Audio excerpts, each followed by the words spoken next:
Hello everyone, welcome to concept. My name is Dharmendra. आज मैं बात करने वाला हूँ बैंक निफ्टी ट्रेडिंग स्ट्रैटेजी के बारे में, जिसमें हम बैंक निफ्टी में हम देखेंगे कि किस तरीके से हम डेटा को रीड करके और प्लस हम कुछ टेक्निकल्स को ऐड करके किस तरीके से ट्रेड इसमें बनाते हैं। ठीक है दोस्तों, मैंने यहाँ पर बैंक निफ्टी इसलिए चुना है क्योंकि ज़्यादातर लोगों का फेवरेट स्टॉक होता है, फेवरेट इंडाइसिस है वो ट्रेडिंग के लिए, जिसमें आप देखोगे कि वेरियस टाइम फ्रेम में लोग उसमें ट्रेड करते हैं। ठीक है, और इसमें आप ये भी देखोगे कि उसमें काफ़ी वोलेटिलिटी मिलती है, तो जिसके वजह से उसमें काफ़ी अच्छे पॉइंट्स भी मिल जाते हैं, तो इसलिए लोग बैंक निफ्टी को चुनते हैं। ठीक है, तो चलिए कुछ हम जानेंगे बैंक निफ्टी के बारे में। उसके बाद हम देखेंगे कि इसका स्ट्रैटेजी किस तरीके से मैं बनाऊंगा और उसके क्या क्या पैरामीटर्स है, ये सब मैं आपसे डिस्कस करूंगा। ऑलराइट, तो चलिए पहले डिस्कस करते हैं। तो यहाँ पर मैं बात कर रहा हूँ बैंक निफ्टी ट्रेडिंग के बारे में। ठीक है, आप जानते हैं कि बैंक निफ्टी में अभी मैं ये कहूँगा कि उसका जो ऑप्शन है, आई मीन जो एक्सपायरी है वो चेंज हो चुका है। ऑलराइट, ऑप्शन एक्सपायरी चेंज हो चुका है और वहाँ पे आप देखोगे कि प्रीमियम काफ़ी बढ़ चुका है। इसके बावजूद आप देखोगे कि कई लोगों का इंटरेस्ट अभी भी बैंक निफ्टी में है। सो यहाँ पर आप देखोगे कि जो बैंक निफ्टी में ऑप्शन एक्सपायरी डेट है वो चेंज हो चुका है। ठीक है, तो पहले आप देखोगे कि यहाँ पर हमें ऑप्शन एक्सपायरी वेडनेसडे को मिलती थी। Alright, every Wednesday. अभी आप देखोगे कि वो मंथली हो चुका है और वो भी आखिरी में थर्सडे को होता है। ओके, जिसके वजह से आप देखोगे कि जो इम्पैक्ट है वो सीधा किस पर पड़ा है, ऑप्शन प्रीमियम्स के ऊपर। ऑप्शन प्रीमियम्स के ऊपर, राइट, प्रीमियम्स के ऊपर। तो यहां पर आप देखोगे कि जो ऑप्शन प्रीमियम्स है अभी बढ़ चुके हैं। तो पहले आप देखोगे कि जो एट द मनी का जो ऑप्शन प्रीमियम था वो 450 था, अभी राइट नाउ वो कितना हो चुका है, वो अराउंड 800 to 900 हो चुका है। और आप देखोगे इन मंथ के बिगिनिंग में ये 1000 रुपीज़ के ऊपर भी चला जाता है। ओके, तो इन शॉर्ट जहां पर आप एक लॉट आप बाय करते थे 6000 7000 में, वहां अभी आपको 14-15 हजार देने पड़ रहे हैं। ठीक है, तो यहाँ पर लॉट साइज की वजह से आप देखोगे कि यहाँ जो प्रीमियम है उसके बढ़ने की वजह से आप देखोगे थोड़ा महंगा हो चुका है। ओके, और यहाँ पर एक बड़ा ड्रॉबैक ये भी होता है कि जो प्रीमियम है, प्रीमियम वो बढ़ते और घटते थोड़ा देरी से यहाँ पर। ठीक है, एक प्रॉब्लम ये हो जाता है। तो यहाँ पर जो मैं स्ट्रैटेजी बताऊंगा ये आप देखोगे कि ठीक है आप ऑप्शंस में करते हो, it's well and good, but अगर इसको आप फ्यूचर्स में करोगे तो आपके लिए काफ़ी अच्छी स्ट्रैटेजी बनेगी। क्योंकि फ्यूचर्स में आप देखेंगे कि यहाँ पर आपको मोमेंट बहुत अच्छे मिल रहे हैं, और वहाँ पर मैं ये कहूँगा कि जो कैपिटल है वो भी आपका, खैर कैपिटल फ्यूचर में ज़्यादा लगता ही है, लेकिन जब मैं देखूंगा कि उसका डेल्टा वैल्यू 1 रहता है तो फ्यूचर में ट्रेड करना थोड़ा आसान हो जाता है। ओके, तो यहाँ पर हम ऑप्शंस में तो कर रहे हैं, ऑप्शंस में हम उस जो क्वांटिटी है डबल ट्रिपल करके हम लेते हैं, बट अगर उसी के कंपैरिजन में मैं जब फ्यूचर में जाता हूँ तो देखोगे कि मुझे पॉइंट्स बहुत अच्छे मिलते हैं। ऑलराइट, तो चलिए अभी डिस्कस करेंगे आगे कि इसमें मैं स्ट्रैटेजी में मैं करूँगा कैसे। ऑलराइट, तो स्ट्रैटेजी में देखिए, जब मैं बैंक निफ्टी की मैं बात कर रहा हूँ, ऑलराइट, तो बैंक निफ्टी में जाहिर सी बात है मैं छोटा मोटा पॉइंट तो लूंगा नहीं, क्योंकि देखिए ऑप्शंस में हम क्या करते हैं, ऑप्शन में सब कहते हैं ऑप्शंस में कि मुझे दिन का 50 पॉइंट भी मिल जाएगा, 60 पॉइंट भी मिल जाएगा तो भी मेरे लिए बहुत है।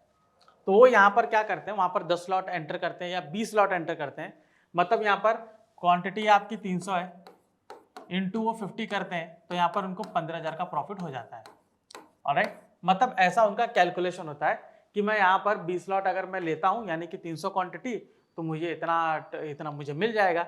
अब 20 लॉट में अगर हम इसमें ट्रेड करने जाओगे तो एटीएम का अगर मैं ऑप्शन लेता हूँ तो वहाँ पर मेरा कैपिटल अप्रोक्सीमेट आप देखोगे 3 लाख के आसपास चला ही जाएगा, तो मैं 3 लाख पकड़ता हूँ। ऑलराइट, और 3 लाख में अगर मैं बैंक निफ्टी में ट्रेड करने जा रहा हूँ तो देखिए बहुत सारे ब्रोकर थोड़ा सा कम मार्जिन लेते हैं। ठीक है, मैं कहूँगा कि जो मार्जिन रिक्वायरमेंट है ऑफकोर्स यहाँ पर जो एक्सचेंज गाइडलाइंस है उसके हिसाब से होता है, लेकिन कहीं के पर आप देखोगे कि ब्रोकर्स जो है वहाँ पर थोड़ा कम लेते हैं, तो कोई लाख रुपए भी लेता है, कोई 80,000 90,000 में भी हो जाता है। तो यहाँ पर मैं अगर लाख रुपए का अगर मैं बात कर रहा हूँ तो यहाँ पर मैं 3 लाख में मैं 3 लॉट ले सकता हूँ, जो कि 45 क्वांटिटी। अभी वहां पर जो 50 पॉइंट जो मूव करना है, आप देखोगे 50 पॉइंट्स मूव करने के लिए जो डेल्टा है 0.5 होना चाहिए अगर बैंक निफ्टी 100 पॉइंट्स मूव कर रहा है। ओके, लेकिन बैंक निफ्टी को आप देखोगे कि वो इजीली आजकल में आप देखोगे कि वो 200-300 पॉइंट वो दे रहा है। तो जहां पर आप 200-300 पॉइंट मिलने की कैपेसिटी है, वहां पर अगर आप लेते हो 3 लॉट में, तो आप देखोगे कि आपको इजीली वो वहां पर भी 10-15 हजार आपको मिल जा रहा है। ओके, अभी यहाँ पर मैं बात कर रहा हूँ कि जब मैं फ्यूचर में ट्रेड कर रहा हूँ तो यहाँ पर मैं टारगेट मुझे थोड़े थोड़े बड़े रहेंगे। ठीक है, मतलब सिर्फ 300 पॉइंट नहीं रहेंगे, क्योंकि यहाँ पर मैं डायरेक्शन को आइडेंटिफाई करके ले रहा हूँ। यहाँ पर कुछ सेटअप है जिसके हिसाब से आप देखोगे पॉइंट्स मुझे काफ़ी बड़े मिलेंगे। ऑलराइट, मैं कभी कभी हमें होल्ड भी करना पड़ेगा, तो उस वो कंसेप्ट में भी हम बात करेंगे कि अगर मैं होल्ड करता हूँ तो उसमें मुझे कितना प्रॉफिट हो सकता है। तो यहाँ पर देखिए, जब मैं बात कर रहा हूँ डेटा की, तो यहाँ पर मैं फ्यूचर डेटा को अलाइन करूँगा, ठीक है, फ्यूचर डेटा। तो फ्यूचर डेटा मेरे लिए एक क्लियर कट पिक्चर देगा कि डायरेक्शन कहाँ पर है, कि किसी भी पर्टिकुलर स्टॉक का डायरेक्शन कहाँ पर है। ऑलराइट, डायरेक्शन अप है, डायरेक्शन डाउन है, ये बताएगा मुझे, ठीक है। और ये मुझे कैसे बताएगा, ये यहाँ पर बताएगा मुझे लॉन्ग बिल्टअप और दूसरा है शॉर्ट बिल्टअप, ठीक है। दोनों मुझे बताएगा, लॉन्ग बिल्टअप भी बताएगा और शॉर्ट बिल्टअप भी बताएगा कि डायरेक्शन किस तरफ हो सकता है। तो इससे फायदा क्या होगा कि अगर मुझे ये डायरेक्शन पता है तो मैं जब भी ट्रेड लूंगा, भले मैं इंट्राडे ट्रेड ले रहा हूं, मैं उसी पर्टिकुलर डायरेक्शन में लूंगा ताकि मेरा जो स्टॉप लॉस है वो कम हिट हो, प्लस मेरा जो ट्रेड होता है वो मुझे उसमें अच्छा प्रॉफिट मिल सके। डायरेक्शन में आप देखेंगे डायरेक्शन में ट्रेड करने के फायदे होते हैं। पहला कि लेस स्टॉप लॉस हिट होता है, लेस एसएल, ठीक है, और एसएल का साइज भी कम होता है, लेस एसएल चांसेस होता है और स्टॉप लॉस का जो साइज भी वो भी कम होता है। नहीं तो देखिए, अगर हम दोनों ट्रेड लेते हैं बगैर डायरेक्शन को आइडेंटिफाई किए, तो वहां पर देखोगे कभी कभी स्टॉप लॉस बड़ा है, 200 पॉइंट का स्टॉप लॉस होता है। अभी 200 पॉइंट का स्टॉप लॉस अगर मैं लेने जाऊंगा तो जाहिर सी बात है कि वहां पर मुझे पोजीशन साइजिंग करनी पड़ेगी, मुझे लॉट साइज कम करना पड़ेगा, प्लस वहां पर मुझे 1:1 लेना पड़ेगा। बिकॉज अगर मैं 1:1.5 1:2 के चक्कर में रहूंगा तो मुझे वहां से 400 पॉइंट का मूव चाहिए, जो कि बहुत बड़ा है। ऑलराइट, तो हम स्टॉप लॉस को देखेंगे कि स्टॉप लॉस मेरा छोटे से छोटा रहे ताकि मेरा ट्रेड अच्छा बने। तो ये ट्रेड कहां पर बनेगा वो भी मैं आपको बताते हैं, ठीक है। अभी ये सारी चीजें हो गई, ओके, कि डायरेक्शन यहां पर होगा लॉन्ग बिल्टअप और शॉर्ट बिल्टअप में। तो यहां पर क्या होगा, सबसे पहला स्टेप्स मैं आपको बताता हूं। हम डेटा देखेंगे, ठीक है। स्टेप्स क्या होगा, पहले डेटा, ठीक है। डेटा से आप क्या करोगे, यहां पर ट्रेंड को आइडेंटिफाई करोगे, ठीक है, प्लस आप लेवल्स देखोगे, ठीक है। लेवल्स किसके हिसाब से देखोगे, ओपन इंटरेस्ट, ओपन इंटरेस्ट के हिसाब से हम लेवल्स हमें मालूम पड़ जाएगा, प्लस हम टेक्निकल्स करेंगे। टेक्निकल्स में मेरा क्या होगा, सपोर्ट एंड रेजिस्टेंस। अब सपोर्ट एंड रेजिस्टेंस आप देखोगे ये जो लेवल्स है इससे हम अलाइन करेंगे, ठीक है। और हमारा जो ट्रेड है वो यहीं पर बनेगा, हमारा ट्रेड यहीं पर बनेगा ताकि मेरा जो स्टॉप लॉस है वो छोटा रहे। अगर बीच मझधार में मैं कहीं पर लेता हूं, जैसे मूविंग एवरेज में लेता हूं, तो मुझे काफी एंट्री आ सकती है, ऑलराइट, तो मुझे वहां पर काफी एंट्री भी मिलेगी, छोटा छोटा प्रॉफिट भी मिलेगा। ऐसी बात नहीं कि उसमें मुझे ट्रेड अच्छा नहीं मिलेगा, लेकिन छोटा छोटा प्रॉफिट मिलेगा। तो मुझे वो नजर में रखना है कि अगर मैं इसके अलावा अगर मैं उसमें ट्रेड ले रहा हूँ जैसे मूविंग एवरेज के हिसाब से, तो जो प्रॉफिट है वो मुझे छोटा छोटा बुक करना पड़ेगा। और हो सकता है कि कभी कभी मेरा स्टॉप लॉस थोड़ा बड़ा हो, स्टॉप लॉस हिट भी हो सकता है। और सपोर्ट एंड रेजिस्टेंस पे लूंगा तो यहाँ पर सबसे बड़ा बेनिफिट यहाँ पर ये है कि यहाँ पर स्मॉल एसएल होने के चांसेस हैं, small SL and big target, big target, क्योंकि यहाँ पर एकदम सामने एकदम पास में मैं ट्रेड ले रहा हूँ और टारगेट मैं अगला लेवल ही रखूंगा, तो इसलिए मेरा बिग टारगेट रहेगा। ऑलराइट, तो चलिए हम कॉन्सेप्ट एप्लीकेशन पे चलते हैं और वहां पर देखेंगे कि डेटा के हिसाब से कैसे मैं ट्रेंड को आइडेंटिफाई करता हूं। तो हम ट्रैक में जाएंगे।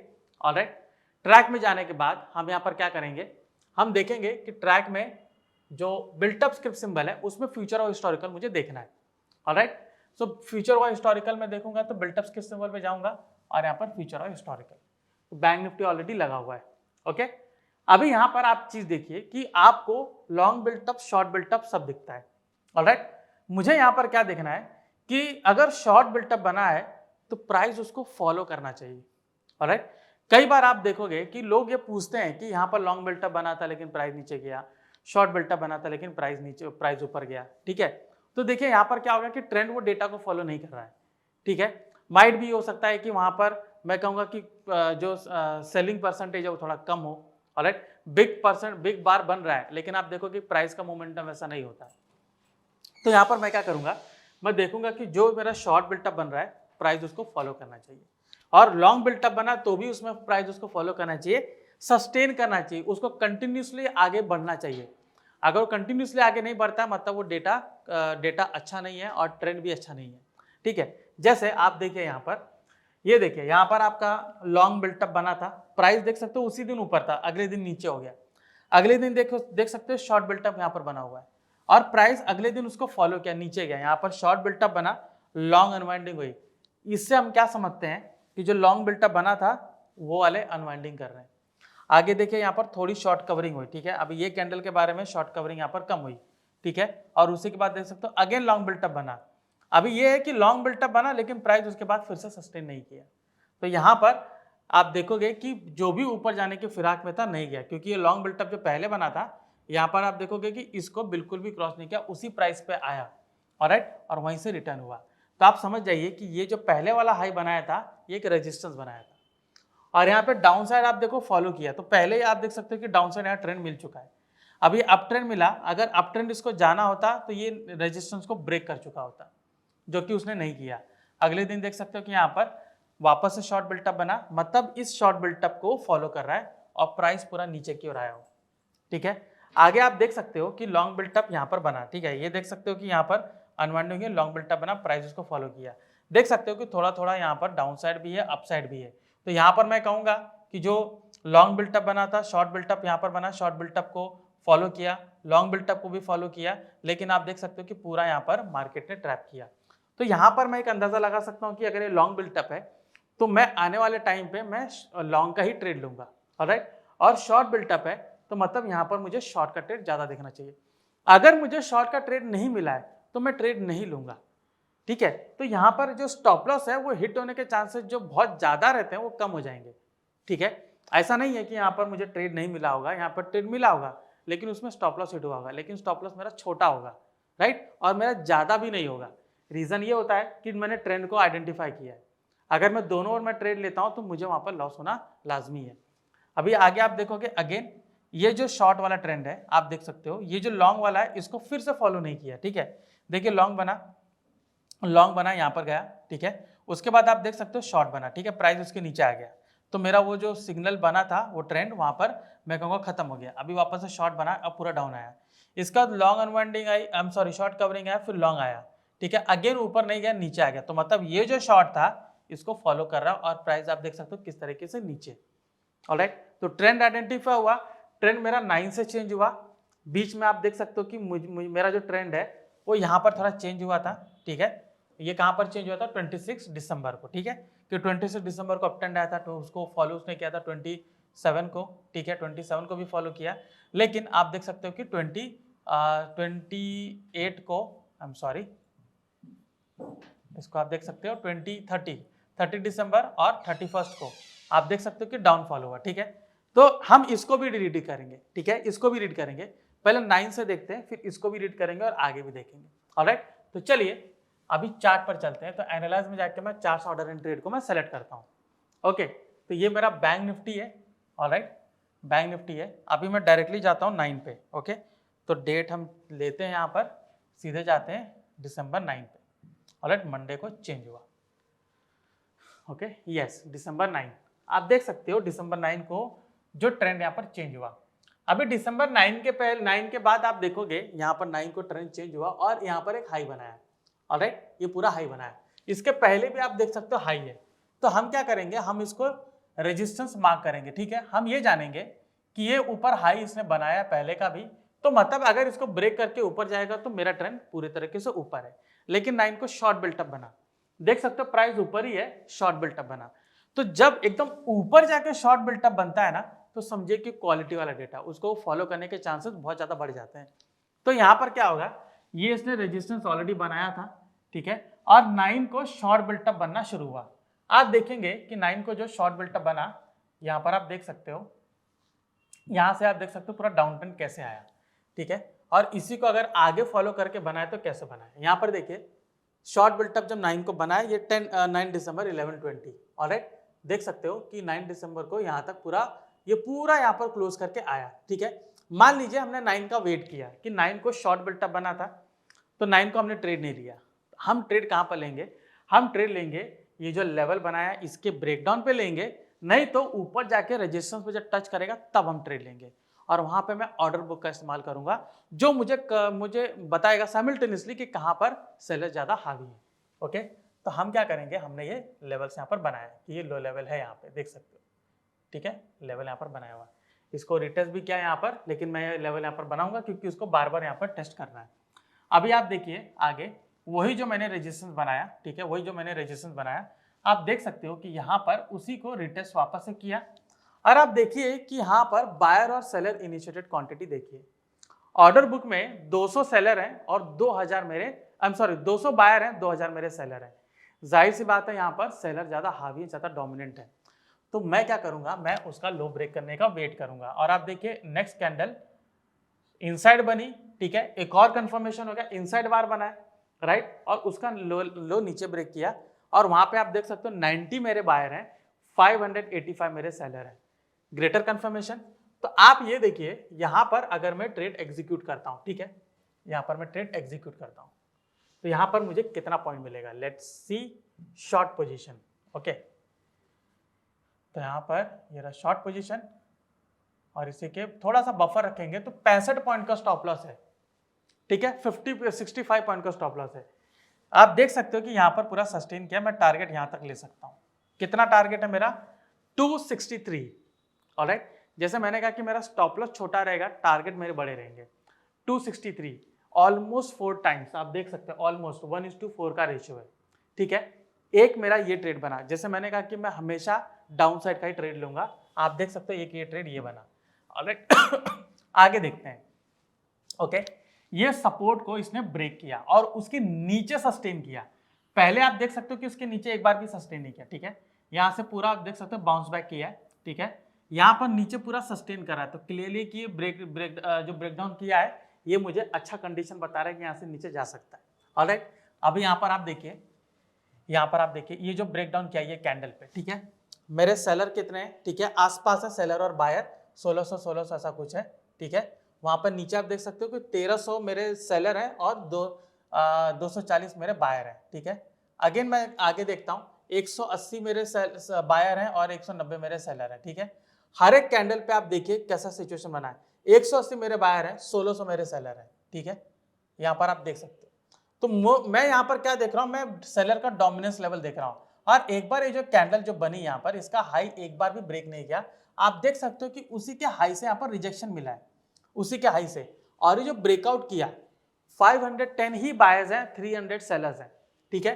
जहां पर भी आप देखो उसको ऊपर जाने की कोशिश की, 300 मेरे बायर हैं, 180 सेलर हैं, कुछ खास क्वांटिटी वहां पर बनी भी नहीं, ठीक है। और ये जो जितनी बार भी ऊपर बना उसका हाई ब्रेक ऊपर किया नहीं, मतलब सब्सिक्वेंट कैंडल ऊपर नहीं गई। ऑलराइट, आगे आप देख सकते हो अगेन यहाँ पर मुझे सेलर मिले, ठीक है, देख सकते हो 1200 मेरे सेलर हैं, 600 मेरे बायर हैं, अगेन डबल क्वांटिटी। और नेक्स्ट कैंडल पे कितना बना हुआ है, 2700 मेरे सेलर हैं, 1100 बायर हैं, ऑलमोस्ट 3 टाइम्स।